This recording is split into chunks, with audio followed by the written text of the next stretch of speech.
में आप सभी का स्वागत है। ये वो वक्त होता है जब दिन का एजेंडा साफ दिखने लगता है। सियासत का हर दांव, सरकार की हर हलचल, देश विदेश की हर खबर पर है हमारी पैनी नजर। यह है 11 बजे लाइव हर खबर पे नजर, जिसमें आज नजर डालेंगे कि मेटा की मुश्किलें थमने का नाम नहीं ले रही हैं। मेटा की मुश्किलें लगातार बढ़ती जा रही हैं। अमेरिका में मेटा के ही पूर्व इंजीनियर ने कई बड़े खुलासे किए हैं, आपको बताएंगे। साथ ही साथ केरलम में पूर्व मुख्यमंत्री की बेटी वीणा विजयन की मुश्किलें यहां बढ़ती हुई नजर आ रही है, क्योंकि ईडी ने एक्शन लिया है। चलिए सबसे पहले नजर डाल लेते हैं इस वक्त की टॉप हेडलाइंस पर। भारत जापान के रक्षा मंत्री आज द्विपक्षीय करेंगे वार्ता। रक्षा रणनीतिक सहयोग और हिंद प्रशांत क्षेत्र में उत्पन्न सुरक्षा चुनौतियों से निपटने पर होगी चर्चा। मेटा के खिलाफ चल रहे अमेरिकी राज्यों के मुकदमे की सुनवाई के दौरान पूर्व इंजीनियर की गवाही। बच्चों के मामले में मार्क जकरबर्ग पर नहीं कर सकते भरोसा। केरला में पूर्व सीएम की बेटी वीणा विजयन के खिलाफ ईडी को मिले सबूत। सीएमआरएल केस में सामने आया हवाला कनेक्शन। झारखंड में कई भर्ती परीक्षाओं को रद्द करने के फैसले के विरोध में आंदोलन तेज। बीजेपी ने खोला सरकार के खिलाफ मोर्चा।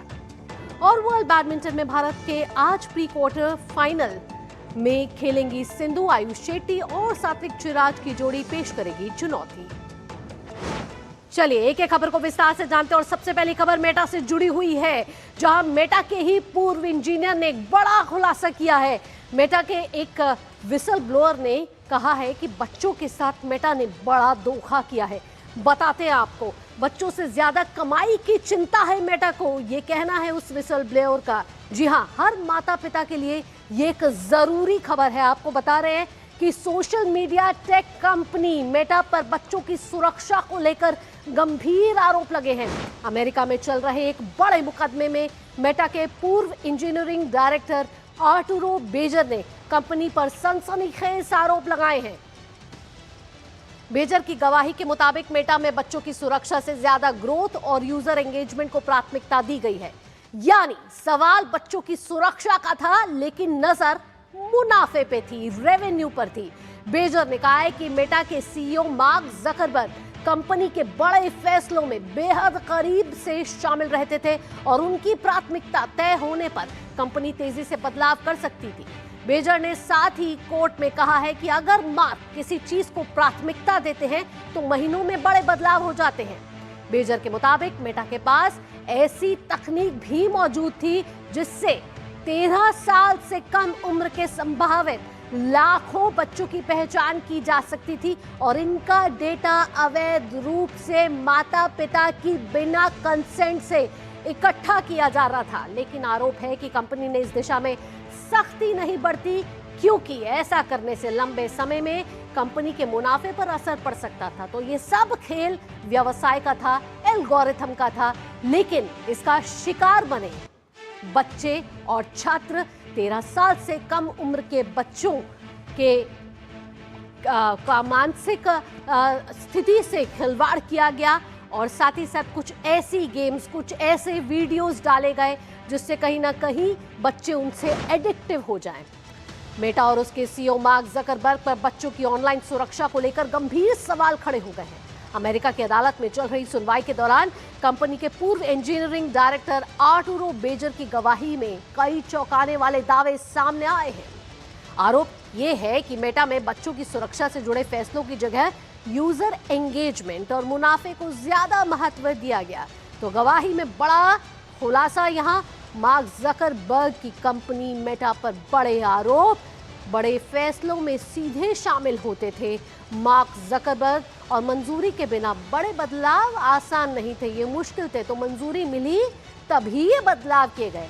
अब सवाल ये उठ रहा है कि 13 साल से कम उम्र के यूजर्स की पहचान और सुरक्षा को लेकर कंपनी का रवैया कितना गंभीर था, और क्या बच्चों की सुरक्षा से जुड़े मुद्दों को नजरअंदाज किया गया। साथ ही यहाँ 13 साल से कम यूजर्स के लिए ढीला रवैया अपनाया गया, ये कहना है। साथ ही जो ब्रेक लेने वाले फीचर से लेकर कथित डोंट आस्क डोंट टेल नीति तक मेटा की कार्य प्रणाली पर कई आरोप लगाए गए हैं। तो इस गवाही में मार्क जकरबर्ग पर गंभीर आरोप लग रहे हैं पूर्व इंजीनियरिंग डायरेक्टर के जरिए, जहां उन्होंने मेटा को लेकर कई बड़े खुलासे की है, जिसमें बच्चों से जुड़ा ये मामला जो है वो खासकर इस समय सुर्खियों में है। और अगर मेटा पर ये सभी आरोप साबित होते हैं तो मेटा को एक बड़ा जुर्माना यहां भरना पड़ सकता है। साथ ही फेसबुक और इंस्टाग्राम के डिजाइनिंग और काम करने के तरीकों पर अब गंभीर सवाल उठ रहे हैं। आइए अब आपको तथ्यों और आंकड़ों के जरिए ये पूरा मामला समझाने की कोशिश करते हैं। सीधा आपको बताएंगे कि कैसे मेटा के ये मुश्किलें बढ़ती हुई नजर आ रही है और इस मुकदमे में क्या बड़े खुलासे हुए हैं। चलिए आपको बताते हैं कि अमेरिका में चल रहे मुकदमे के दौरान ये आरोप लग रहे हैं और खासकर डिजाइनिंग पर सवाल उठ रहे हैं। और मेटा के पेरेंट कंपनी है, उसके अंतर्गत आता है फेसबुक और इंस्टाग्राम। रिमाइंडर को नजरअंदाज करना आसान, यानी कि जो डिजाइनिंग की गई है उस पर भी सवाल हो रहे हैं। उम्र पहचानने वाली टेक्नोलॉजी दरकिनार की गई। ये मेटा की एक बड़ी पॉलिसी है, लेकिन फिर भी इसको कहीं ना कहीं इस पर ढीला रवैया अपनाया गया। पूछो मत बताओ मत वाली पॉलिसी, ना ही पूछो ना ही बताओ, इस पॉलिसी पर कहीं ना कहीं सवाल उठ रहे हैं। यूजर एंगेजमेंट बढ़ाने पर जोर, यानी कि ज्यादा से ज्यादा यूजर्स आए, यूजर टिके रहे, ज्यादा समय तक टिके रहे, और ये टिके रहेंगे तो रेवेन्यू बढ़ेगा। और साथ ही इन्फिनिट स्क्रॉल वाला की बात भी हो रही है। इन्फिनाइट स्क्रॉल, कम उम्र के यूजर्स की फिक्र नहीं, यानी कि 13 साल से जो कम उम्र के बच्चे हैं और ये जो टीनेजर्स हैं वो सबसे ज़्यादा कहीं ना कहीं वल्नरेबल होते हैं मीडिया प्लेटफॉर्म्स पर। उनको कहीं ना कहीं यहाँ टारगेट किया गया है। डिफ़ॉल्ट सेटिंग नहीं, डिफ़ॉल्ट सेटिंग बहुत ज़रूरी होती है, लेकिन उसको भी कहीं ना कहीं दरकिनार किया गया है। रिमाइंडर को नज़रअंदाज करना यहाँ आसान। तो ये सब डिज़ाइनिंग को लेकर बड़े सवाल यहाँ मेटा पर खड़े होते हुए आ रहे हैं। और हमारे संवाददाता अखिलेश सुमन हमारे साथ जुड़ गए ज़्यादा जानकारी के साथ। अखिलेश, हमने देखा था कि भारत सरकार जो है वो लगातार गंभीर रुख ले रही थी मेटा के खिलाफ। संसदीय समिति में मेटा के प्रतिनिधियों को बुलाया गया, उसके बाद जो सेफ हार्बर का एक कानूनी प्रक्रिया होती है उसको लेकर भी यहाँ मेटा को चेताया गया। लेकिन अमेरिका में जो ये केस चल रहा है और अमेरिका में मेटा के ही जो विसल ब्लोअर हैं उन्होंने एक बड़ा यहाँ गंभीर आरोप लगाया है और कहीं ना कहीं ये बात कही है कि बच्चों के मानसिक स्वास्थ्य के साथ खिलवाड़ किया गया। और भी कई गंभीर आरोप है। अगर ये साबित होते हैं तो मेटा पर क्या बड़ी कानूनी कार्रवाई हो सकती है आगे? देखिए भावना, अभी की जानकारी के अनुसार से अमेरिका के 50 राज्यों में से 29 राज्यों ने मेटा के खिलाफ केस किया है और उन्होंने कहा है कि मेटा के खिलाफ सुनवाई होनी चाहिए। मेटा पे ऑलरेडी कोर्ट ने एक अच्छा खासा मुआवजा देने की बात कही है और उस मुआवजे में ये भी प्रावधान किया गया है कि जो बच्चे उसके शिकार हुए हैं, मेटा के एब्यूज के शिकार हुए हैं, उनको दिया जाएगा। उसके अलावा वो मेटा के जो शिकार हुए बच्चे हैं उनको डी एडिक्शन के वापस लाने के लिए खर्च किया जाएगा। उसके बाद पूरे देश में अवेयरनेस फैलाने के लिए उस पैसे का उपयोग किया जाएगा। तो ये सारे प्रावधान अमेरिका की कोर्ट ने ऑलरेडी कर चुके हैं। अब आगे की बात है, आगे जहां यह बात आ रही है कि मेटा की पूरी डिजाइनिंग में ही फॉल्ट है, यह एक बहुत बड़ा गंभीर आरोप है। क्योंकि यह आरोप इसलिए ज्यादा गंभीर है क्योंकि यह माना जाता है कि बच्चे दुरुपयोग करते हैं। बच्चे की चूंकि नाबालिग होते हैं, उनको इतना ज्ञान नहीं होता है क्या उपयोग करना चाहिए क्या उपयोग नहीं करना चाहिए। लेकिन जब यह पता चलता है कि आपने डिजाइनिंग ही ऐसी की है कि जिसके चलते बच्चे जो है उस ओर जाएंगे जिस ओर ज्यादा से ज्यादा बच्चे इंगेज हो सकते हैं, ज्यादा से ज्यादा उनका नेट प्रेजेंस हो सकता है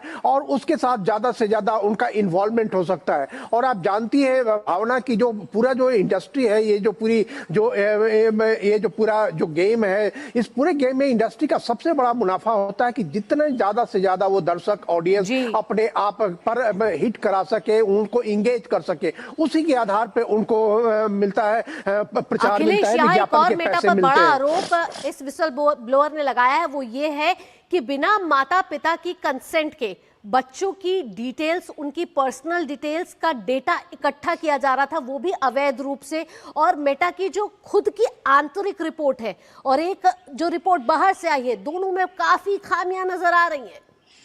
बिल्कुल निश्चित तौर पे देखिए, अभी सभी बच्चों को ये चेतावनी दी जाती है, सभी माता पिता को भी ये चेतावनी दी जाती है कि अपने बच्चों के जो निजी फोटो हैं, उनकी तस्वीरें हैं, उनके जो अन्य जो गतिविधियां हैं उसे फेसबुक पे, इंस्टाग्राम पे न डालें। बहुत दिनों से ये लोगों को हिदायत दी जाती रही है, लेकिन कोई समझता नहीं है कि इसके रिपरकशन क्या है। लेकिन अब ये जो केस चल रहा है, इसके माध्यम से पूरी दुनिया में एक अवेयरनेस भी फैल रहा है कि जो हमारी निजी जिंदगी है, हमारे जो बच्चे होते हैं उन बच्चों की गतिविधियों का दुरुपयोग कर सकती है जो डेटा संग्रहण करने वाली कंपनियां हैं, उसके साथ उनका डेटा दिया जा सकता है विज्ञापन देने वाली कंपनियों के साथ। अखिलेश, हमने तो यही सुना था कि मेटा पेरेंट कंपनी है, मेटा एक दुनिया की सबसे बड़ी टेक कंपनी है, तो उनकी पॉलिसीज भी उतनी ही स्ट्रिक्ट होंगी। लेकिन अगर अब जब कोर्ट में केस चल रहा है, चरणों में सुनवाई हो रही है, अगर मेटा पे ये सभी आरोप साबित होते हैं तो एक तो बड़ा जुर्माना तो मेटा पर लगेगा ही, लेकिन क्या ये भी होगा कि मेटा को अपने जो फीचर्स पहले से ही उसने डिजाइन किए हुए उसमें भी बदलाव करना पड़े? देखिए, निश्चित तौर पे सबसे महत्वपूर्ण बात यही है भावना कि जो जुर्माना लगाने से केवल काम नहीं चलता, काम ये चलता है कि एक अवेयरनेस, जो एक डिजिटल कंपनियां हैं, जो एक सॉफ्टवेयर कंपनियां हैं, उसके अंदर भी एक दबाव बनाया जाए। क्योंकि देखिए, वो भी किसी न किसी बच्चे के माता पिता है, उनको भी पेरेंटिंग का राइट है, उनको भी पेरेंटिंग करने की जरूरत है और एक अवेयरनेस यह जरूरत है। और इस केस के माध्यम से मुझे लगता है कि चूंकि पर्दाफाश हो रहा है एक बड़े षड्यंत्र का, और जो षड्यंत्र हो सकता है जानबूझ के किया जा रहा हो या हो सकता है अनजाने में केवल प्रॉफिटियरिंग के लिए किया जा रहा हो, लेकिन निश्चित तौर पे एक आईना दिखाया गया है दुनिया की सभी ऐसी कंपनियों को जो आर्टिफिशियल इंटेलिजेंस पे भी काम करती है। और मैंने जो सुना है कि एक कंपनी, मैं उसका नाम अभी नहीं लेना चाहूंगा, कि उस कंपनी ने अभी जो एक अपने आचार संहिता में एक परिवर्तन किया है, प्रोग्रामिंग में ऐसा परिवर्तन किया है कि जैसे हम जान रहे थे कि बच्चों जो है होम टास्क जो है वो आर्टिफिशियल इंटेलिजेंस के माध्यम से पूरा कर रहे हैं, तो उसने अपनी प्रोग्रामिंग ऐसी की है जो होम टास्क पूरा नहीं करेगा, आपको प्रोसेस में ले जाएगा जो आपके माता पिता उस प्रोसेस में ले जाते हैं। तो इस तरह के अवेयरनेस की जरूरत है और मुझे लगता है कि मेटा पर जो ये चौतरफा दबाव पड़ रहा है कि उनकी 29 अमेरिका के 50 में से 29 राज्य, उसके बाद हमने सुना अभी फ्रांस में उनके ऊपर मुकदमा हुआ, सब जगह हुआ कि मेटा भी अपनी तरफ से प्रतिक्रिया दे रहा है। मेटा ने भी अपनी तरफ से स्पष्टीकरण दिया है और अपनी तरफ से एक्सप्लेनेशन देकर कह रहा है कि हमने ये सभी जो नियम है उसका उल्लंघन नहीं किया है। यहाँ मेटा की तरफ से, क्योंकि ये कोर्ट में केस चल रहा है, मेटा की तरफ से क्या दलीलें सामने आ रही है?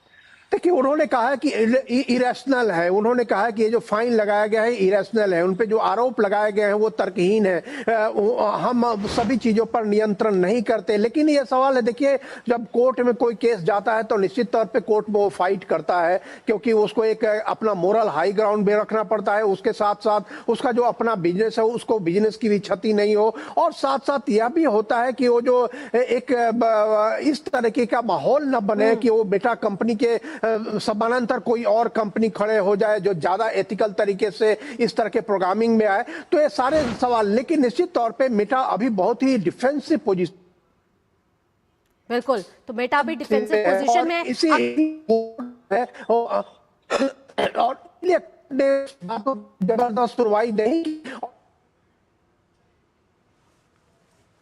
बिल्कुल, तो अखिलेश, हमारे संवाददाता हम तक ये बता रहे थे कि जो गवाही हुई है उसमें कई बड़े खुलासे हुए जहां मार्क ज़करबर्ग पे एक गंभीर आरोप लगते हुए नजर आ रहे हैं। अखिलेश, तमाम जानकारियों के साथ यहाँ आपका बहुत बहुत धन्यवाद। चलिए अब अगली खबर का रुख करते हैं और अगली खबर झारखंड से जुड़ी हुई है।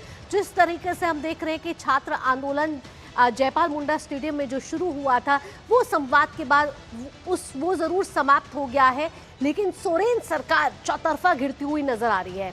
आपको बताते हैं अपडेट, उससे पहले आपको दिखाते हैं कि हेमंत सोरेन के सामने क्या नया संकट है।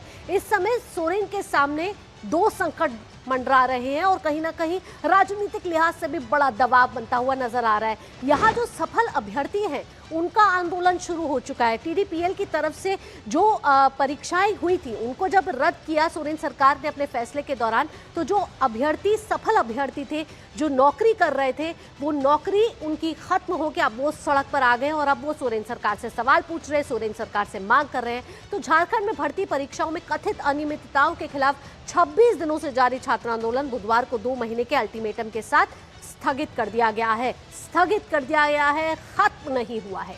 जेपीएससी जो एसएससी रिफॉर्म्स मंच ने सरकार से निष्पक्ष जांच और भर्ती व्यवस्था में सुधार की मांग की है। लगातार वे मांग कर रहे हैं कि सीबीआई जो है इसकी जांच करे। जहां एक तरफ आंदोलन की जीत, तो वहीं दूसरी तरफ कुछ लोगों के लिए नौकरी का संकट पैदा हो गया है, यानी कहीं खुशी कहीं गम नजर आ रहा है। राज्य सरकार ने 2014 से अब तक जेपीएससी, जेएसएससी और एक आउटसोर्स एजेंसी की ओर से आयोजित 22 भर्ती परीक्षाओं को रद्द करने और 23 अन्य परीक्षाओं की जांच कराने का फैसला किया। परीक्षा रद्द करने के फैसले के बाद करीब 2000 सफल अभ्यर्थियों ने कि अलग आंदोलन शुरू कर दिया है। इनमें बड़ी संख्या उन अभ्यर्थियों की है जिन्होंने जेएसएससी सीजीएल परीक्षा के जरिए नौकरी उनको मिली थी, इन्होंने ये परीक्षा क्लियर की थी और उसके बाद ये नौकरी कर रहे थे। इनमें से कुछ अभ्यर्थियों ने झारखंड हाईकोर्ट में याचिका दाखिल कर सरकार के परीक्षा रद्द करने के फैसले को चुनौती दी है। तो ये एक और आंदोलन यहाँ खड़ा हो गया है उन अभ्यर्थियों का उन्होंने जो परीक्षा सफल तौर पर क्लियर की थी और उसके बाद वो नौकरी कर रहे थे। तो सोरेन सरकार के खिलाफ अब यहाँ ये सफल अभ्यर्थी खड़े हुए नजर आ रहे हैं। तो आंदोलन की आग बुझी नहीं है, आंदोलन की आग अभी भी चल रही है। और इस समय हमारे संवाददाता रांची से दिवाकर जुड़ गए हैं ज्यादा जानकारी के साथ। दिवाकर, यहाँ मैं आपसे पूछना चाहूंगी कि जिस तरीके से कई दिनों तक एक आंदोलन चला, उसके बाद संवाद के साथ उसको स्थगित कर दिया गया, लेकिन यहाँ उनका क्या होगा जिनको नौकरी मिल गई थी, अब वो सड़क पर आ गए, उसके इनके परिवारों का क्या होगा? तो यहाँ सोरेन सरकार की मुश्किलें खत्म होती नहीं नजर आ रही। अब क्या सोरेन सरकार इनके साथ भी संवाद करेगी? निश्चित तौर पर झारखंड में जो आंदोलन, विद्यार्थियों का जो गुस्सा है और वो आंदोलन खत्म होने का नाम नहीं ले रहा है। कल हालांकि जो देवेंद्र नाथ महतो का गुट था और जेएससीसी जेपीएससी रिफॉर्म मंच जो था, उन्होंने अपना आंदोलन 26वें दिन खत्म कर दिया। लेकिन जो परीक्षाएं रद्द हुई उसके बाद जो उसके सफल अभ्यर्थी थे वो आप देखिए किस तरीके से छाते के नीचे बैठ गए आकर। यही इनके सामने इनका दफ्तर है, झारखंड मंत्रालय, जहां अब इनको जाने की इजाजत नहीं है और वहां पर जाने की इजाजत इनको नहीं मिल रही है। कल भी बाकायदा बारिश में ये इसी तरीके से यहाँ बैठे हुए थे, यहाँ तक कि इनको टेंट लगाने की भी यहाँ पे इजाजत नहीं दी गई है। आप लोग अब क्या करेंगे, क्या रास्ता है आप लोगों के पास? जी, हमारा चयन जेपीएससी के थ्रू फूड सेफ्टी ऑफिसर में हुआ था और अब तो हमारा अगला उम्मीद बस न्यायालय ही है। वहाँ से जो फैसला आएगा हम वही। तो न्यायालय की तरफ जाने का रुख ये लोग कर रहे हैं और ये सड़कों पर आ गए और इस तरह से बैठे हुए हैं। जी, हमारा नौकरी था 17 तारीख तक हमारा नौकरी था। 18 तारीख को नोटिफिकेशन आता है कि सारे एग्ज़ाम रद्द हो गई है। पहले तो सीजीएल में जांच हो रहा था, हम लोग को उम्मीद था कि सीजीएल में जांच हो, कुछ उसका कार्रवाई हो और जो सही बच्चे हैं उनको न्याय मिले। लेकिन देख रहे हैं तो न्याय क्या, सारा ही एग्ज़ाम कैंसिल हो गया। जितने भी एग्ज़ाम कंडक्ट हुए थे जेपीएससी में 44 सीट, हमारा 44 एग्ज़ाम सारा ही कैंसिल हो गया है। तो सारे एग्जाम्स कैंसिल हो गए, ये लोग नौकरी कर रहे थे और अब सड़कों पर आ गए। ये देखिए दुख इनका निश्चित था इन दफ्तरों में इन्हीं अभ्यर्थियों द्वारा कहीं ना कहीं वो पद भी खाली हो गए। यानी कि जहां एक तरफ जो कामकाज है उस पर बड़ा असर पड़ रहा है और इनका भविष्य तो अधर में दिख रहा है, क्योंकि कईयों की तो उम्र निकल चुकी है। तो अब वो परीक्षा में कैसे बैठे? निश्चित तौर पर आक्रोश इस बात को लेकर है कि सबसे ज्यादा जो उन्होंने अपनी मेहनत की वो बर्बाद हो गया। कई लोग तो ऐसे हैं जो बाहर दूसरी जगहों से नौकरी छोड़कर आए थे और उसके बाद यहाँ पर इन्होंने नौकरी लिया था। किस तरीके से आंदोलन को आप लोग आगे बढ़ाएंगे? देखिए, अभी तो हम लोग आंदोलन करेंगे, क्योंकि जैसा देखें कि रात में एक फरमान जारी होता है 12 बजे कि आप लोगों की परीक्षा रद्द कर दी गई है। मगर सरकार को ये सोचनी चाहिए कि ना जाने कितनी रातें हम लोगों ने जाग करके इस एग्ज़ाम के लिए पढ़ा था, तब जा कर के हमने इसमें सफलता पाई। मेरा क्वेश्चन यही है कि अगर किसी का एक उंगली अगर ख़राब हो जाता है, किसी इन्फेक्शन की वजह से कुछ भी हो, तो वो आप उंगली काट के हटाएंगे या फिर किसी मतलब जो पूरी बॉडी को ही हटा देंगे? वैसा तो आप नहीं करेंगे। तो मेरा कहना यह है कि अगर आप कोई संदेह है तो माननीय मुख्यमंत्री जी आप उस पर जांच कराइए, ठीक है, और वैसा कोई कल्प्रिट है तो आप उसे हटाइए, है ना। जांच के लिए हम लोग सभी तैयार हैं, मगर पूरी परीक्षा को ही रद्द कर देना, मतलब सोचिए कि वो कितना बड़ा संकट है हमारे लिए अभी, क्योंकि हम लोगों ने लगभग 5 साल दे दिया है इस एग्ज़ाम के लिए। तो ये काफ़ी गलत, ये जो तो बहुत ही गलत मैसेज जा रहा है। किस तरीके से आप लोग और हमारे एग्ज़ाम का कोई भी कहीं भी कोई धांधली को लेकर के कहीं कोई बात नहीं है। सभी को लपेटने के चक्कर में हम लोग सब लपटा रहे हैं। जेपीएससी फूड सेफ्टी ऑफिसर का आप कहीं भी चर्चा में नहीं देखे होंगे कि धांधली हुआ है। अगर आपको लग रहा है ऐसा हुआ है तो आप बिल्कुल जांच कीजिए, हम लोग को कोई दिक्कत नहीं है। सभी बच्चे का यही मांग। देखिए कि चूंकि बहुत सारी परीक्षाएं रद्द हुई है, यहाँ पर सिर्फ जेपीएससी सीजीएल के अभ्यर्थी नहीं है, फूड सेफ्टी इंस्पेक्टर है, 11वीं से 13वीं जेपीएससी की जो परीक्षाएं हुई थी वो रद्द हुई। तो ये तमाम तरीके से जो सफल अभ्यर्थी थे वो सड़कों पर आ गए। लेकिन एक भावना, मैं आपको थोड़ा सा यहाँ पर आपको दृश्य दिखाता हूँ। ये झारखंड मंत्रालय, जहाँ ये कल तक नौकरी कर रहे थे, अब यहाँ पर काम रुक गया है। कल तो हालांकि इन्होंने पूरे गेट को बंद कर दिया था यहाँ पर, उसके बाद आज भारी संख्या में पुलिस वालों के यहाँ पर देखिए आप तैनाती की गई है। तो ये तस्वीरें बदल रही है और यही मुख्यमंत्री बैठते हैं इसी मंत्रालय में। तो आप समझ सकते हैं कि किस तरीके से मुख्यमंत्री के सामने परेशानियां बढ़ रही है। दिवाकर, अब यहाँ सोरेन सरकार से एक बार फिर उम्मीद की जा रही है दिवाकर की जिस तरीके से हमने देखा कि सोरेन सरकार ने उन छात्रों के साथ जो देवेंद्र नाथ का गुट था उनके साथ कई बार संवाद किया, कई मांगे पूरी की गई, फिर आखिरी में सोरेन सरकार ने उन सभी परीक्षाओं को रद्द कर दिया और एक तरफ खुशी दिखी, लेकिन यहाँ गम की स्थिति है। क्या यहाँ इन अभ्यर्थियों के लिए सोरेन सरकार की तरफ से कोई संदेश आया है? देखिए, अभी तो कोई संदेश नहीं आया है साफ तौर पर। हालांकि मुख्यमंत्री ने प्रेस कॉन्फ्रेंस, जब ये बकायदा सारी परीक्षाएं रद्द करने की घोषणा हुई थी, तो मुख्यमंत्री ने खुद ही मीडिया से बातचीत की थी और सारे पक्षों को उन्होंने रखा कि जो हमारी सीआईडी की बॉडी है, जो चीज़ों को जांच कर रही है, उसमें कई तरह की अनियमितताएं पहली शुरुआती जांच में पाया गया और इसी के आधार पर इन तमाम 22 परीक्षाओं को रद्द किया गया है और बाकी जो 17 परीक्षाएं हैं उनको, जो 2014 से तमाम परीक्षाएं हुई हैं, उन पर जांच कराए जाने की उन्होंने घोषणा की है। जांच कराए जाने की घोषणा की है, लेकिन इन अभ्यर्थियों का कहना है कि बगैर इनकी बात सुने हुए एकाएक एक तरफा फैसला लिया जाना ये सरकार के हित में नहीं है और सरकार के खिलाफ ये आक्रोशित है। जी बिल्कुल, एक बहुत बेहतरीन बात एक अभ्यर्थी ने कही। उसने कहा कि अगर एक उंगली में चोट लग जाती है तो उंगली का इलाज किया जाता है, उंगली को काट नहीं दिया जाता है। कहीं ना कहीं उन्होंने कहा कि ये हमारी स्थिति है इस समय कि उंगली खराब थी, उसी उंगली को काट दिया गया और आज हम सड़कों पर आ गए। दिवाकर, तमाम जानकारियों के साथ यहाँ आपका बहुत बहुत धन्यवाद। और 11 बजे लाइव हर खबर पे नजर में इस समय वक्त हो चला एक छोटे से ब्रेक का, लेकिन जब ब्रेक के बाद लौटेंगे तो बात होगी केरलम के पूर्व मुख्यमंत्री की बेटी की बढ़ती हुई मुश्किलों की। ये सब इस छोटे से ब्रेक के बाद। जुड़े रहिए आप डीडी न्यूज के साथ।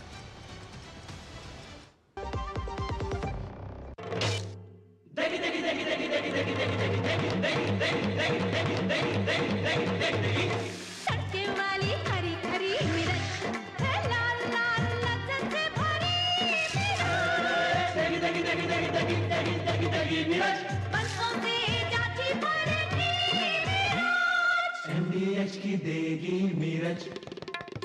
मिर्च का तड़का, अंग अंग फड़का। MDH की देगी मिर्च। आमी शुभेंदु अधिकारी 9 मई 2026 को पश्चिम बंगाल के इतिहास में एक नए अध्याय की शुरुआत हुई। 100 दिनों में पश्चिम बंगाल सरकार ने 8 स्तंभों को आधार बनाकर काम किया। उन 8 स्तंभों में से एक है उद्योग।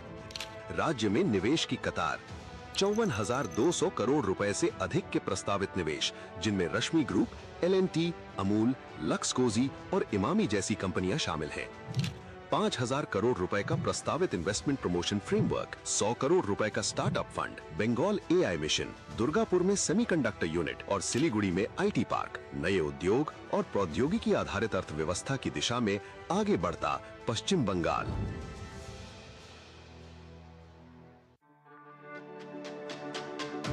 मेरी पसंद, मेरी पसंद, मेरी पसंद, मेरी पसंद, हमारी पसंद, हम सबकी पसंद। मजबूत देश का मजबूत सरिया हो गया स्टील। बात 11 बजे लाइव हर खबर पे नजर में आप सभी का स्वागत। खबर केरलम से है। केरलम के चर्चित CMRL एक्सोलॉजिक मामले में पूर्व मुख्यमंत्री पिनराई विजयन की बेटी वीणा विजयन की मुश्किलें लगातार बढ़ती जा रही हैं। High profile Cochin minerals and rutile limited CMRL अवैध भुगतान मामले में प्रवर्तन निदेशालय यानी कि ED ने हवाला लेन देन के गंभीर आरोपों का जिक्र करते हुए एक आधिकारिक बयान जारी किया है। इसमें कहा गया है इन आरोपों में सीधे तौर पर केरलम के पूर्व मुख्यमंत्री पिनराई विजयन की बेटी वीणा विजयन का नाम सामने आया है। ये तथ्य ED के कोच्चि जोनल ऑफिस द्वारा 18 अगस्त को कोझिकोड में 9 अहम जगहों पर की गई तलाशी के बाद सामने आया है। ED के मुताबिक जांच के दौरान हवाला चैनलों के जरिए पैसे ट्रांसफर किए जाने के सबूत मिले हैं। एजेंसी का दावा है कि तलाशी के दौरान हाथ से लिखे गए नोट्स और दस्तावेज मिले हैं। तस्वीरों के जरिए आप देख रहे हैं कि वीणा विजयन की मुश्किलें लगातार बढ़ती जा रही हैं और ये जो दस्तावेज मिले हैं इसमें करोड़ों रुपए के लेन देन का ब्यौरा दर्ज है। ईडी के मुताबिक इन रिकॉर्ड्स में करीब 20 करोड़ 5 लाख रुपए की रकम का हिसाब है, जबकि करीब 85 लाख रुपए दुबई भेजे जाने का भी जिक्र है। तो वीणा के खिलाफ यहां ईडी को मिले हैं सबूत और रिकॉर्ड में रुपए और यूएई दिरहम की एंट्री दर्ज की गई है। हाथ से लिखे हुए ये कुछ दस्तावेज ईडी को मिले हैं, तो मनी ट्रेल मिलने का यहां दावा किया जा रहा है। अब जांच की अहम कड़ी दुबई से जुड़ती हुई नजर आ रही है। असल में ऐसा हुआ है कि एजेंसी कथित तौर पर 85 लाख रुपए के दुबई ट्रांसफर और विदेशी मुद्रा नियमों के संभावित उल्लंघन की पड़ताल कर रही है। ताजा जांच में ये तथ्य सामने आ रहे हैं और उसके आधार पर वीणा विजयन से अगले हफ्ते एक बार फिर पूछताछ की जा सकती है। ईडी कोचिन मिनरल्स और रुटाइल लिमिटेड यानी कि CMRL और वीणा विजयन की कंपनी एक्सालॉजिक सॉल्यूशंस के बीच कथित वित्तीय लेन देन की जांच कर रही है। जांचकर्ताओं के अनुसार वीणा से जुड़े कथित हस्तलिखित खातों में 85 लाख रुपए दुबई भेजे जाने की एक एंट्री मिलती है। अब एजेंसी ये पता लगाने की कोशिश करती है कि ये रकम किस माध्यम से दुबई पहुंची, इसे किसने प्राप्त किया और क्या इस लेन देन में फॉरेन एक्सचेंज मैनेजमेंट एक्ट यानी कि फेमा के प्रावधानों का उल्लंघन हुआ है। जांच यहीं तक सीमित नहीं रहती है। ईडी ये भी देख रही है और इस एंगल से भी देख रही है कि वीणा के जरिए संभाली गई रकम उनकी घोषित आय के अनुपात में थी या नहीं। तो यहाँ वीणा विजयन की मुश्किलें लगातार बढ़ रही हैं। हालांकि ईडी एक्शन मोड में है, एक बार पूछताछ हो चुकी है, फिर से ईडी पूछताछ के लिए यहाँ बुला सकती है। और जो 85 लाख का लेन देन यहाँ दिख रहा है, जो एंट्री मिली है, जो एंट्री दुबई के गई, वो आखिरकार जो दुबई ये पैसा पहुंचा, आखिरकार किस लिहाज से वो पहुंचा, साथ ही साथ किसने उससे प्राप्त किया, और जो वीणा विजयन ने अपनी आय अनुमानित आय डाल रखी है, क्या ये उससे मेल खाती है या नहीं, ये बड़े सवाल हैं जो इस समय वीणा विजयन पर उठ रहे हैं। त्रिवेंद्रम से हमारे संवाददाता विवेक नारायण हमारे साथ जुड़ गए हैं। विवेक, क्या है ये आखिरकार पूरा मामला? अगर बात करें हम ये एक्सालॉजिक और CMRL के बीच, क्या ऐसी अनियमितताएं सामने आ रही है जिसमें पहले तो वीणा विजयन का नाम आया और उसके बाद जो सारा दस्तावेज खंगाले गए, उसमें डिजिटल कॉपीज हो, हाथ से लिखे हुए डॉक्यूमेंट्स हो, क्या कुछ उसमें बड़ी अनियमितताएं निकलकर सामने आई है?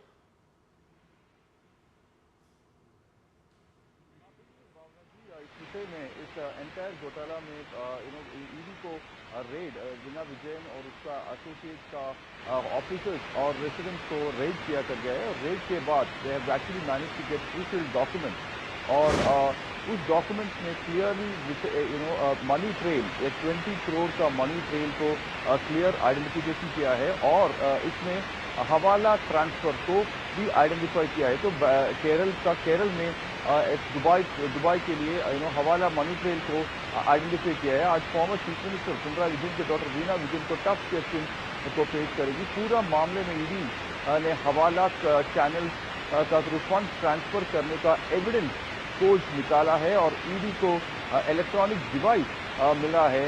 इस मामले में CPM लीडरशिप ने क्लियरली बैकफुट करा दिया है और क्योंकि वीणा ने CPM का सीनियर लीडर और farmer CM chief minister Pinarayi Vijayan का डॉटर है, तो इस विषय में ये CPM लीडरशिप और CPM पार्टी के लिए एक बैकफुट में है। तो बिकॉज ये विषय में हवाला ट्रेल तो हमारे संवाददाता विवेक हम तक ये जानकारी दे रहे थे कि किस तरीके से वीणा विजयन, जो कि केरल के पूर्व मुख्यमंत्री P विजयन की बेटी हैं, उन पर इस समय ईडी का एक्शन मोड चल रहा है। हम देख रहे हैं कि वीणा विजयन पे कई संगीन आरोप यहाँ लग रहे हैं, खासकर हवाला के साथ जो पूरा संबंध है वो दिखता हुआ नजर आ रहा है और कई पैसे जो है वो दुबई भेजे गए हैं। आखिरकार वो क्यों भेजे गए, उसका पर्पस क्या था, किसने उसको प्राप्त किया, और जो आय वीणा विजयन ने अपने सरकारी डॉक्यूमेंट्स में घोषित की गई है, क्या वही आय जिस तरीके से दुबई भेजी गई और जिससे प्राप्त हुई इन दोनों कंपनियों के बीच जो लेन देन हुआ, क्या उससे मेल खाती है या नहीं खाती है। ऐसे में कई संगीन आरोप यहाँ वीणा विजयन पर लगते हुए नजर आ रहे हैं। ईडी एक सवाल का यहाँ उनसे जवाब मांगेगी और पूछताछ करेगी और साथ ही साथ वीणा विजयन के साथ अगर कोई और लोग उनके साथ जुड़े हुए हैं उसका भी यहाँ ब्यौरा ईडी को मिलता हुआ नजर आएगा। विवेक एक बार हमारे साथ फिर जुड़ चुके हैं। विवेक, यहाँ मैं आपसे पूछना चाहूंगी कि 85 लाख का जो लेन देन है, 85 लाख में जो बात की जा रही है कि वो जो 85 लाख है वो दुबई पहुंचे, आखिरकार वो दुबई क्यों पहुंचे, किसने उसे पहुंचाया, किसने उसको लिया, और जो वीणा विजयन की खुद की आय है, क्या वो जो उन्होंने लिस्ट की है अपनी आय, क्या वो दोनों मेल खाती है नहीं, ये भी बड़े सवाल उठ के आ रहे हैं।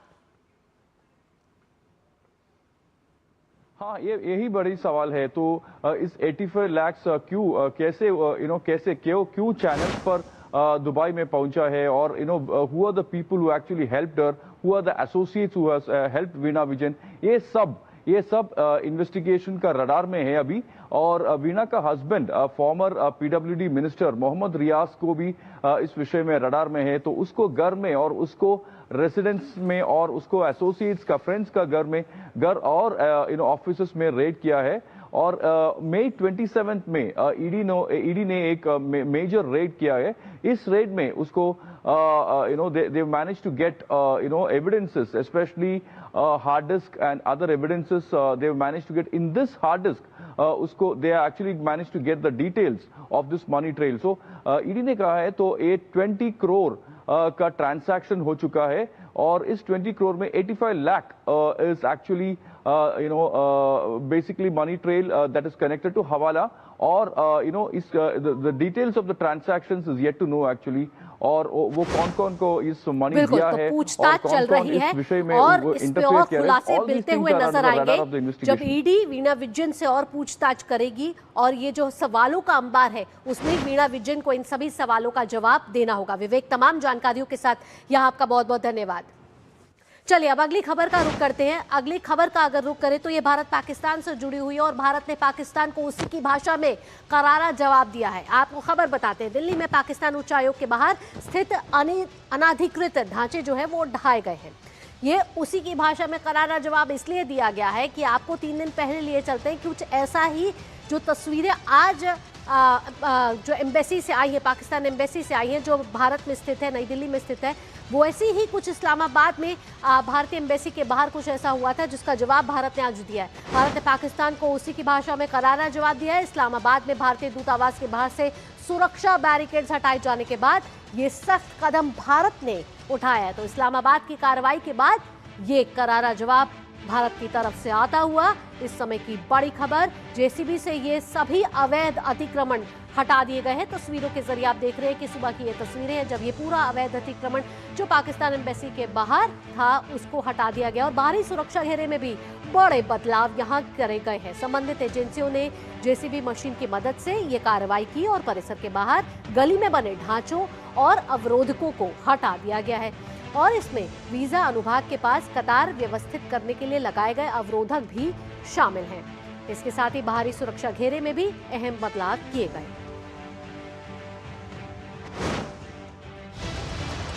ग्यारह बजे लाइव हर खबर पे नजर में इस समय वक्त हो चला एक छोटे से ब्रेक का, जल्द हाजिर होंगे।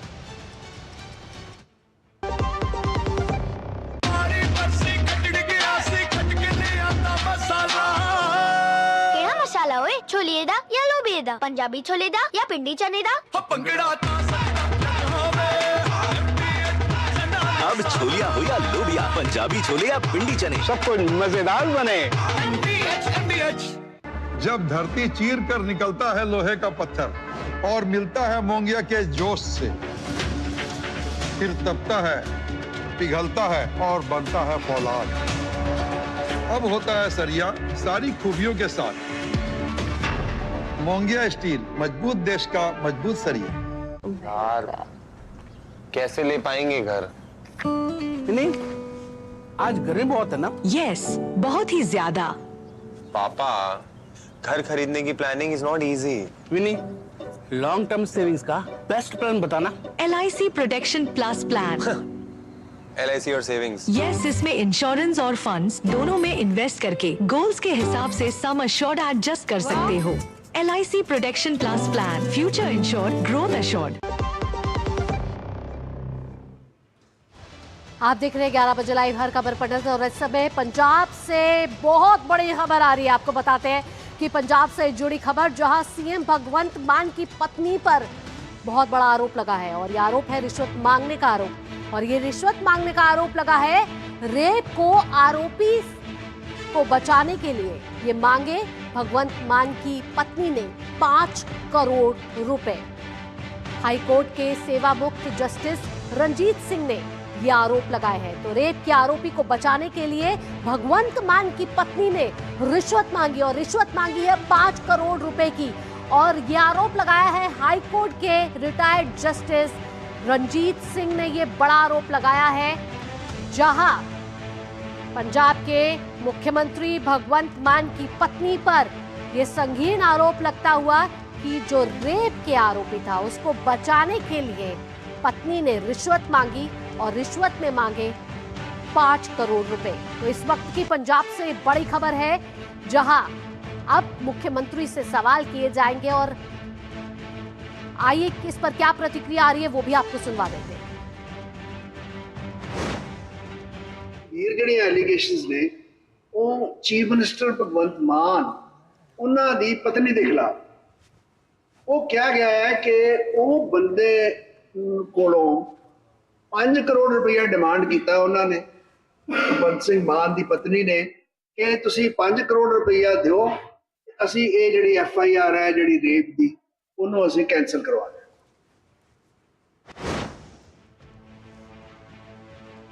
तो पंजाब से ये बड़ी खबर आ रही है, जहां हाईकोर्ट के रिटायर्ड जस्टिस ने पंजाब के मुख्यमंत्री भगवंत मान की पत्नी पर संगीन आरोप लगाए हैं। और आरोप में ये बात सामने आई है कि रेप के आरोपी को बचाने की यहाँ कोशिश की गई है और उस बचाने के लिए भगवंत मान की पत्नी ने रिश्वत मांगी और रिश्वत में 5 करोड़ मांगे और उस 5 करोड़ के जरिए वो ये बचाना चाह रही थी रेप के आरोपी को। तो यहाँ से ये बड़ी खबर आती हुई पंजाब से, जहाँ पंजाब के मुख्यमंत्री भगवंत मान की मुश्किलें बढ़ती हुई और उनकी पत्नी पर बेहद ही गंभीर आरोप यहाँ लगे हैं कि रेप के आरोपी को बचाने की कोशिश करी यहाँ और रिश्वत मांगी।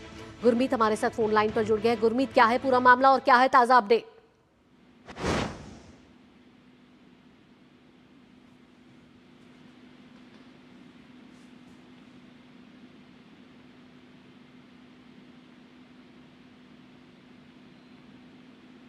तो गुरमीत हमारे साथ जुड़ेंगे, लेकिन पंजाब से जुड़ी ये बड़ी खबर हम आपको दिखा रहे हैं, जहां पंजाब के मुख्यमंत्री भगवंत मान की पत्नी पर संगीन आरोप लग रहे हैं, गंभीर आरोप लग रहे हैं और किसी ने नहीं। हाईकोर्ट के रिटायर्ड जस्टिस रंजीत सिंह ने ये आरोप लगाए हैं। कहा जा रहा है आरोप में कि रेप के आरोपी को यहां बचाने की कोशिश की है भगवंत मान की पत्नी ने और उस एवज में यहां बड़ी रिश्वत की मांग की गई और रिश्वत के जरिए यहां रेप के आरोपी को बचाने की कोशिश भगवंत मान की पत्नी करने की कोशिश कर रही थी। कहीं ना कहीं अपने रसूख, अपनी पावर का इस्तेमाल यहाँ करने की कोशिश और कानून का उल्लंघन, यहाँ रेप के आरोपी को बचाने की कोशिश की जा रही थी भगवंत मान की पत्नी के द्वारा, जहाँ बड़ी रिश्वत की मांग की गई और रिश्वत की मांग में भगवंत मान की पत्नी पर यह आरोप है कि उन्होंने रेप के आरोपी को बचाने के लिए 5 करोड़ रुपए की बड़ी रकम मांगी, जिसके जरिए वो रेप के आरोपी को ये वायदा कर रही थी कि आपको सभी आरोपों से मुक्त किया जाएगा अगर ये रिश्वत दे दी जाती है। तो ये पंजाब के मुख्यमंत्री और पंजाब सरकार पर बड़ा सवाल खड़ा करता हुआ और लगातार हम देख रहे हैं कि पंजाब सरकार कई मुद्दों पर यहाँ घिरती हुई नजर आ रही है। एक बार फिर आपको सुनवाते हैं कि यहाँ से क्या जानकारी हासिल मिलती हुई नजर आ रही है। एलिगेशन गंभीर ਜਿਹੜੇ एलिगेशंस ਨੇ ਉਹ ਚੀਫ ਮਿਨਿਸਟਰ ਭਗਵੰਤ ਮਾਨ ਉਹਨਾਂ ਦੀ ਪਤਨੀ ਦੇ ਖਿਲਾਫ ਉਹ ਕਿਹਾ ਗਿਆ ਹੈ ਕਿ ਉਹ ਬੰਦੇ ਕੋਲੋਂ 5 ਕਰੋੜ ਰੁਪਇਆ ਡਿਮਾਂਡ ਕੀਤਾ ਉਹਨਾਂ ਨੇ, ਭਗਵੰਤ ਸਿੰਘ ਮਾਨ ਦੀ ਪਤਨੀ ਨੇ, ਕਿ ਤੁਸੀਂ 5 ਕਰੋੜ ਰੁਪਇਆ ਦਿਓ, ਅਸੀਂ ਇਹ ਜਿਹੜੀ FIR ਹੈ ਜਿਹੜੀ ਰੇਪ ਦੀ ਉਹਨੂੰ ਅਸੀਂ ਕੈਂਸਲ ਕਰਵਾ ਦਿਆਂਗੇ।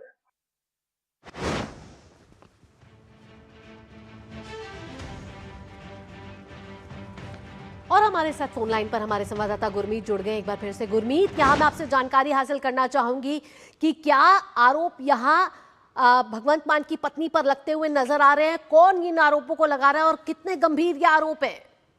देखिए भावना, ये जो आरोप लगा रहे हैं ये पंजाब हरियाणा हाईकोर्ट के पूर्व जस्टिस हैं, जस्टिस रंजीत सिंह। उनके द्वारा बाकायदा एक प्रेस कॉन्फ्रेंस की गई है और उन्होंने दो जो है बड़े आरोप लगाए हैं। एक लगाया है मुख्यमंत्री भगवंत मान की पत्नी पर और दूसरा आरोप लगाया है उनकी बहन के ऊपर।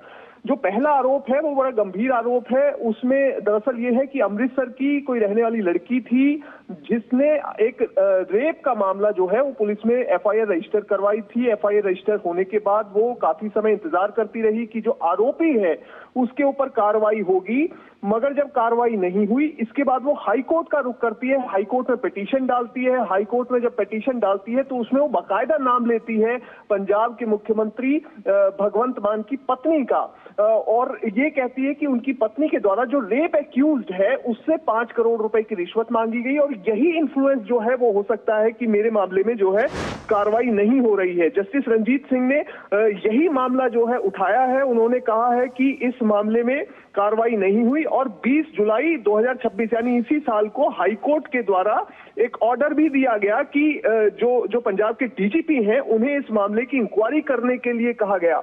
हालांकि मुख्यमंत्री की पत्नी थी तो इस वजह से कोई इंक्वायरी हुई या नहीं हुई, कहां तक वो इंक्वायरी पहुंची, कहां तक वो जांच पहुंची, इसके बारे में अभी तक कोई जानकारी नहीं है। और ये एक बड़ा मामला है जिसे लेकर जस्टिस रंजीत सिंह ने कहा कि इसकी जांच होनी चाहिए। और दरअसल इस मामले में ये जो पीड़िता है इसके द्वारा सीबीआई जांच की मांग की गई थी, मगर हाईकोर्ट के द्वारा जो महिला विंग है, वुमेन विंग, उसके डीजीपी को ये इंक्वायरी फाइनली इस मामले की इन्वेस्टिगेशन मार्क कर दी गई थी। तो एक बड़ा आरोप यह है कि जो एक्यूज है इस मामले में उसके एक एसोसिएट से 5 करोड़ रुपए की रिश्वत मांगने का आरोप है मुख्यमंत्री की पत्नी के ऊपर। और ऐसा आरोप जो है ये जस्टिस रंजीत सिंह जो कि सेवा मुक्त है पंजाब हरियाणा हाई कोर्ट के, उनके द्वारा लगाया गया है। और दूसरा आरोप उनके द्वारा लगाया गया है कि अमृतसर में ही एक बड़ा होटल है, वो सेना के मुख्यालय, जो कि जब हम अमृतसर शहर से बाहर निकलते हैं खासा की ओर तो वहां पर सेना का मुख्यालय है, उसके पास वो होटल बन रहा है। और एक रूल है, एक नॉर्म है कि 100 गज की जगह छोड़नी होती है, जबकि सेना का मुख्यालय है उससे यदि कोई निर्माण होता है प्राइवेट बिल्डिंग का तो उस जगह को ना छोड़ते हुए ये जो होटल है वो बनाया जा रहा था, जिसको लेकर सेना ने कई बार आपत्तियां दर्ज करवाई। उसके बाद इस मामले को सेना लेकर हाई कोर्ट पहुंची और हाई कोर्ट में पिटीशन डाली गई कि इस निर्माण को रोका जाए। इसके पीछे भी जस्टिस रंजीत सिंह का ये कहना है कि ये जो व्यक्ति है, जो होटल का मालिक है, उसके ऊपर ना तो कोई एफआईआर रजिस्टर हुई, ना तो कोई पुलिसिया कार्रवाई हुई, ना ही एडमिनिस्ट्रेशन के द्वारा कोई कार्रवाई की गई, बल्कि इसके जो होटल के मालिक हैं उसके साथ विदेश यात्रा करते हुए मुख्यमंत्री भगवंत मान की पत्नी को देखा गया है। तो इसमें सीधे तौर पर मुख्यमंत्री भगवंत मान, उनके दफ्तर, उनकी पत्नी, उनकी बहन को लेकर बड़े आरोप रिटायर्ड जस्टिस रंजीत सिंह तो के द्वारा लगाए गए। भगवंत मान की पत्नी और बहन पर कई संगीन आरोप यहाँ लगते हुए नजर आ रहे हैं। देखते हैं कि पंजाब सरकार की तरफ से क्या यहाँ स्पष्टीकरण आता है। लेकिन जो पूर्व रिटायर्ड जज है रंजीत सिंह की तरफ से बेहद ही ये गंभीर आरोप लगाए गए हैं भगवंत मान की पत्नी के ऊपर। तमाम जानकारियों और अपडेट के साथ गुरमीत बहुत बहुत धन्यवाद आपका। अब आगे बढ़ते हैं 11 बजे लाइव हर खबर पे नजर डाल लेते हैं कि किस तरीके से उत्तर प्रदेश एक विकास की गाथा लिखता हुआ नजर आ रहा है। और हम लगातार देख रहे हैं कि उत्तर प्रदेश ने नए सपनों के जरिए और नए निवेश के जरिए उत्तर प्रदेश इस विकास की जो यात्रा है उसको आगे बढ़ा रहा है। और हम देख रहे हैं कि 1 ट्रिलियन इकोनॉमी की अर्थव्यवस्था का यह लक्ष्य उत्तर प्रदेश ने रखा है और उसी को लेकर उत्तर प्रदेश लगातार नए नए कीर्तिमान स्थापित कर रहा है। योगी आदित्यनाथ की सरकार लगातार कोशिश कर रही है कि अलग अलग क्षेत्रों में उत्तर प्रदेश का विकास जो है वो आगे बढ़े और इसको लेकर कई नए प्रयास किए जा रहे हैं और उन नीतियों के जरिए और कई घोषणाएं की जा रही है। उन घोषणाओं का क्रियान्वयन करके उन्हें अमल में लाया जा रहा है ताकि उत्तर प्रदेश को एक विकसित राज्य बनाने के लक्ष्य के साथ आगे बढ़ा जाए। जिस तरीके से हम विकसित भारत 2047 के लक्ष्य को लेकर आगे चल रहे हैं, वैसे ही विकसित उत्तर प्रदेश को लेकर योगी आदित्यनाथ की सरकार नित नए कीर्तिमान यहाँ स्थापित करती हुई नजर आ रही है। और हमने देखा है कि यूपी जापान इन्वेस्टमेंट मीट का मुख्य राज्य स्तरीय निवेश सम्मेलन होगा। तो यहाँ हम देख रहे हैं कि जापान की जो रक्षा मंत्री है वो इस समय भारत की यात्रा पर है और ये द्विपक्षीय वार्ता की तस्वीरें अब आप देख रहे हैं।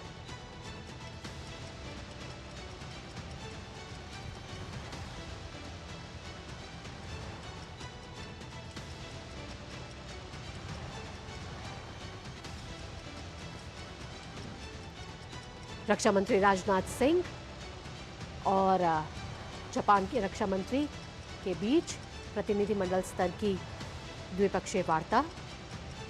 रक्षा मंत्रियों के बीच ये अहम बैठक मानी जा रही है।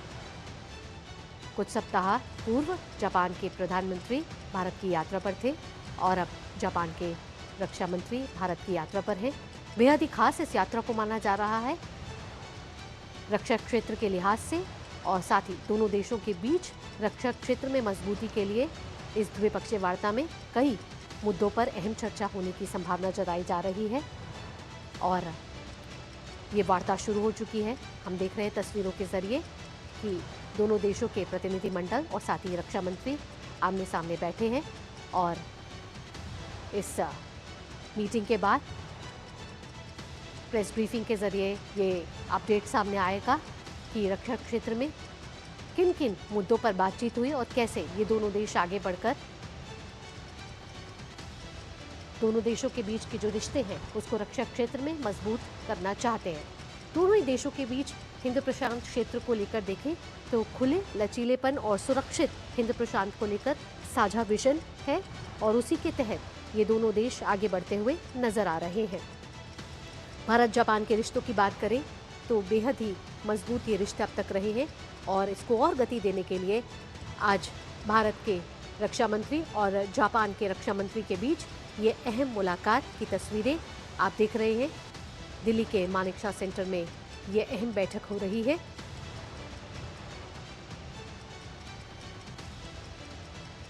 दोनों देशों के रक्षा मंत्री हाथ मिलाते हुए और साथ ही जापान के रक्षा मंत्री को गार्ड ऑफ ऑनर भी दिया गया। ये तस्वीरें जब जापान के रक्षा मंत्री को गार्ड ऑफ ऑनर दिया गया।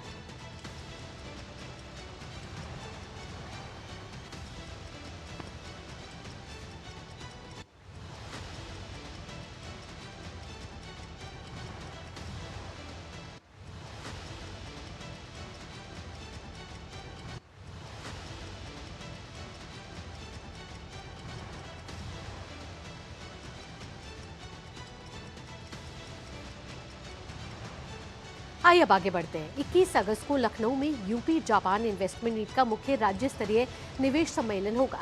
इंदिरा गांधी प्रतिष्ठान में होने वाले इस सम्मेलन में G2B यानी गवर्नमेंट टू बिजनेस और B2B यानी business to business matchmaking सत्र आयोजित किए जाएंगे। इन सत्रों में जापानी निवेशक राज्य सरकार और भारतीय कारोबारी समूहों के साथ सीधे बातचीत करेंगे। संभावित परियोजनाओं, निवेश, साझेदारी और उनके क्रियान्वयन को लेकर विस्तार से चर्चा होगी। कुल मिलाकर यूपी जापान इन्वेस्टमेंट मीट 2026 को उत्तर प्रदेश की अर्थव्यवस्था को वैश्विक निवेश से जोड़ने की बड़ी पहल के तौर पर देखा जा रहा है। मुख्यमंत्री योगी आदित्यनाथ के $1 ट्रिलियन की अर्थव्यवस्था के लक्ष्य के बीच जापान के साथ निवेश और तकनीकी साझेदारी को अहम माना जा रहा है।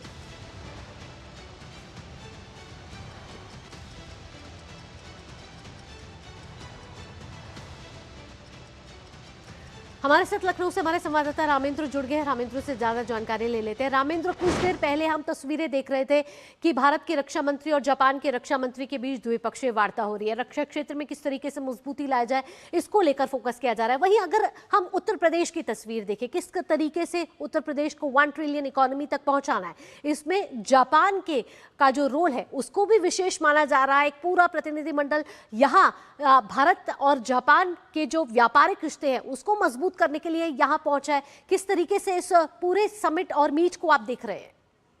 भावना, उत्तर प्रदेश में डबल इंजन की सरकार है। जाहिर है कि लोगों की अपेक्षाएं भी उसी अनुरूप में है कि सड़क इंफ्रास्ट्रक्चर बेहतर हो, एयर कनेक्टिविटी बेहतर हो, रेल कनेक्टिविटी बेहतर हो। जब ये सब बेहतर होता है तो उसके बाद निवेश की प्रक्रिया आती है। जापान के साथ जो दिल्ली में बैठक थी, जापान के प्रतिनिधियों के साथ, मुख्यमंत्री के साथ, उन्होंने ईडा में स्कार्ट और कोबटा जैसे कई ट्रैक्टर एजेंसी कंपनियां हैं जिन्होंने 3000 करोड़ रुपए से ज्यादा के निवेश के प्रस्ताव को हरी झंडी दे दी है। देखिए, जापान हमारा पारंपरिक साझेदार है। आप देखिए कि बुद्ध की धरती है भारत, और अगर जापान के लोग यहाँ आते हैं तो प्रधान मुख्यमंत्री ने कहा कि हम ईडा के क्षेत्र में एक जापानी टाउनशिप डेवलप करेंगे, तो जापानी कंपनियां आए वहां निवेश करें, वहां अपने उद्योग लगाएं। तो जापान के आने से जैसे हमारा सारनाथ है, कुशीनगर है, जो बुद्ध सर्किट है उसमें पर्यटन के निवेश की संभावनाएं है। वहाँ होटल्स बन सकते हैं, वहाँ नए पर्यटक आ सकते हैं। तो इस तरीके से जो डेवलपमेंटल क्षेत्र है, IT सिटी बनाना है, सेमीकंडक्टर की इंडस्ट्री लगाना है, तो इन क्षेत्रों में जापान बहुत सहयोग कर सकता है। अगर उत्तर प्रदेश में इस तरीके के निवेश आते हैं तो भावी संभावनाएं उत्तर प्रदेश के युवाओं के लिए, उत्तर प्रदेश के लिए कि वो गति के साथ आगे बढ़ सके। भावना बिल्कुल रामेंद्र, यहाँ 1 ट्रिलियन इकोनॉमी की बात की जा रही है। जब हम विकसित भारत 2047 की बात करें तो हम विकसित उत्तर प्रदेश की भी यहाँ बात करें और नित नई ऊंचाइयों को इस समय हम देख रहे हैं कि उत्तर प्रदेश सरकार कोशिश करे कि नए नए कीर्तिमान स्थापित किया जाए। ऐसे में निवेश एक बड़ा क्षेत्र होता है। जिस तरीके से अगर बाहर के देश आते हैं, निवेश करते हैं तो राज्य को एक बूस्ट मिलता है। ऐसे में जापान और भारत की बात की जाए और उत्तर प्रदेश अपने आप में एक ऐसा राज्य है जो कई रिसोर्सेज के मामले में परिपूर्ण है। ऐसे में जापान अगर उत्तर प्रदेश से में अगर स्किल्ड मैन पावर की बात की जाए या वो क्षेत्र की बात की जाए, किस बाजार को यहाँ जापान फोकस करने की कोशिश कर रहा है? देखिए, उत्तर प्रदेश में 25 करोड़ की आबादी है कि जाहिर है कि एक बड़ा बाजार है और बड़ा मैन पावर है, जो स्किल्ड मैन पावर है, जो जापान तक जाके लोगों कंपनियों में काम कर रहे हैं, जापान को कंपनियों को नई दिशा दे रहे हैं, चाहे तकनीकी क्षेत्र में हो चाहे अन्य क्षेत्रों में हो। तो अगर उत्तर प्रदेश में निवेश करते हैं तो 2 चीजें उनको एक साथ मिलेंगी। एक तो उनको बाजार मिलेगा, दूसरा स्किल्ड मैन पावर मिलेगा। तो जो लागत है वो कम होगी, जो जापान में लागत है उसकी अपेक्षा उत्तर प्रदेश में लागत कम होगी। सरकार निवेश की संभावनाओं को तलाश रही तो सरकार की तरफ से सुविधाएं भी बेहतर मिलेंगी। तो ऐसी परिस्थितियों में उत्तर प्रदेश में निवेश के लिए एक बेहतर भूमि है। अगर जापान निवेश कर रहा है तो वो भी बहुत सारी चीजों को देखता है। कानून व्यवस्था अच्छी हो चुकी है, air connectivity, rail connectivity, road connectivity, ये सारी उत्तर प्रदेश में शानदार है। तो जाहिर है कि मुख्यमंत्री जब कहते हैं कि उत्तर प्रदेश भारत का दिल है तो दिल वास्तव में है और वहां अभी निवेश के धीरे धीरे संभावनाएं दिख रही है। लेकिन $1 ट्रिलियन बनाने का लक्ष्य जो मुख्यमंत्री ने लिया है उसको पूरा करेंगे। ये परिस्थितियां उस दिशा में आगे बढ़ रही है। कल का जो कार्यक्रम है रामेंद्र, वो बेहद ही अहम माना जा रहा है। भारत जापान के बीच जो व्यापारिक रिश्तों को मजबूत करने के लिहाज से भी और एक बड़ा निवेश जो है यहाँ उत्तर प्रदेश में आता हुआ नजर आ रहा है। और भारत जापान के एक तरफ रक्षा क्षेत्र में रिश्ते मजबूत हो रहे हैं, वही व्यापारिक रिश्ते जो है उसमें भी गति मिलती हुई नजर आ रही है। रामेंद्र, तमाम जानकारियों के साथ यहाँ आपका बहुत बहुत धन्यवाद।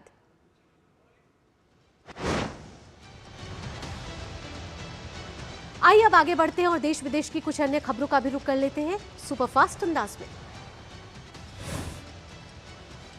देश के कई हिस्सों में मानसूनी बारिश का दौर जारी है। मौसम विभाग ने आज छत्तीसगढ़, पूर्वी मध्य प्रदेश और पश्चिमी उत्तर प्रदेश में भारी से बहुत भारी बारिश का ऑरेंज अलर्ट जारी किया। जम्मू कश्मीर में लगातार हो रही बारिश के चलते सुरक्षा कारणों से स्थगित की गई श्री माता वैष्णो देवी यात्रा फिर से शुरू हो गई। बुधवार को लगातार बारिश के चलते श्रद्धालुओं की सुरक्षा को ध्यान में रखते हुए यात्रा मार्ग पर आवाजाही रोक दी गई थी। चेन्नई में गृह मंत्री अमित शाह से तमिलनाडु के मुख्यमंत्री जोसेफ विजय ने शिष्टाचार मुलाकात की। दोनों नेताओं के बीच हुई इस बैठक में मुख्य रूप में केंद्र और राज्य सरकारों के बीच आपसी समन्वय, विकास परियोजनाओं की गति और अंतर्राज्यीय मुद्दों पर विचार विमर्श किया गया। मणिपुर में कानून व्यवस्था की स्थिति को देखते हुए सरकार ने 3 दिन तक सभी स्कूल, कॉलेज और यूनिवर्सिटी बंद रखने का आदेश दिया है। बांग्लादेश में 35 साल के लंबे अंतराल के बाद राष्ट्रपति चुनाव के लिए आज दोपहर 2 से शाम 5 बजे तक संसद में मतदान होगा।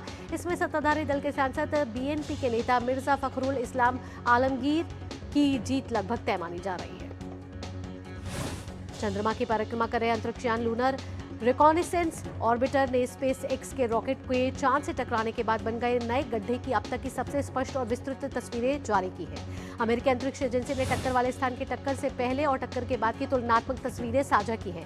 सीरिया के उत्तर पश्चिम प्रांत इदलिब में स्थित रणनीतिक रूप से महत्वपूर्ण अबू दुहूर एयरबेस पर इजरायल ने हवाई हमला किया है। यह हमला इसलिए किया गया है क्योंकि नई सीरियाई सरकार वहां तुर्की के सैनिकों की तैनाती की अनुमति देकर सुरक्षा मामलों में बनी सहमति को तोड़ने का प्रयास कर रही थी। उत्तरी केनिया के एक सुदूर इलाके में एक हेलीकॉप्टर के दुर्घटनाग्रस्त होने से उसमें सवार 5 अमेरिकी नागरिकों सहित 7 लोगों की मौत हो गई। यह हेलीकॉप्टर लोइसाबा संरक्षण क्षेत्र के सांबुरू काउंटी के इवासो नीरो क्षेत्र की ओर उड़ान भरते समय दुर्घटनाग्रस्त हो गया। विकसित भारत यंग लीडर्स डायलॉग 2027 विकसित भारत क्विज के साथ शुरू हो गया है। इसमें युवाओं को प्रधानमंत्री से मिलने और विकसित भारत के लिए अपने विचार प्रस्तुत करने का अवसर मिलेगा। भारतीय ग्रैंड मास्टर आर प्रज्ञानंदा ने सिंगफील्ड कप शतरंज टूर्नामेंट में फ्रांस के मैक्सिम वाचियर लाग्रेव को हरा दिया। और आइए आप जानते हैं शेयर बाजार का हाल और सोना चांदी का भाव आज क्या चल रहा है। क्या लाल निशान या फिर हरे निशान के साथ आज शेयर बाजार ट्रेड करता हुआ नजर आ रहा है। आइए ग्राफिक्स का रुख करते हैं और आपको बताते हैं कि आज किस तरीके से बाजार दिखता हुआ नजर आ रहा है। अगर आज के बाजार की बात करें तो आज का बाजार में सेंसेक्स, निफ्टी 50 और निफ्टी हरे अंक के निशान के साथ खुले हैं, यानी कि शेयर बाजार में मजबूती देखने को मिल रही है। वहीं सेंसेक्स की बात करें तो 77,426.95 पर यहाँ कारोबार कर रहा है। वहीं निफ्टी 50 की बात करें तो 24,212 पे यहाँ कारोबार कर रहा है और निफ्टी बैंक 57,609 पर कारोबार करता नजर आ रहा है। तीनों जो आंकड़े हैं वो यही बता रहे हैं कि यहाँ मजबूती के साथ इस समय शेयर बाजार दिखता हुआ नजर आ रहा है। आइए अब सोने चांदी के भाव को देख लेते हैं। सराफा बाजार किस ओर इशारा कर रहा है।